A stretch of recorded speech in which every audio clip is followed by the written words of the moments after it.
तेरी धन दुनिया दी लोड़ नहीं, ना दौलत दे ना जर दे, मेरे खंभ खो के रख पिंजरे विच परवास किते ना पर दे।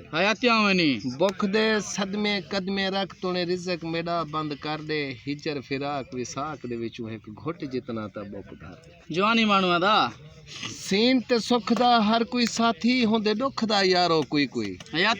तेरी आगमा दे मां ठाठा तूने तेज वहन, तारे ढेर डिठम तरवे दे तोने कोई कोई।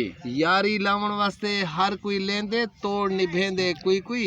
गुलाम फरीदा बेवफा यार हजार डिठम वफादार तो होंदे कोई कोई। जवानी मानू दा जवानी मानू है सडना यार ते करना लेखा, सड यार ते रुसदा क्यों ही। खैर होवी आपको सडवेंदा उठी जानी चा बार ते रिंगदा क्यों ही। खैर होवी घिरने घेर ते पुछने लांघे कर धू ते डरदा क्यों ही। शहबाज फिरे विच जंगलां देखा ढूंढ ते सिंगदा क्यों ही। खैर होवी मेरे को पहले दुश्मन आखदे हन तेरा हशर खराब करे सूं। खैर होवी इहो चन इकबाल तेरा असां तैं कोलों निखड़े सूं। जड़ा तीर अंदाजी सिख वेसी ही कोलों ते को चुटवे सूं।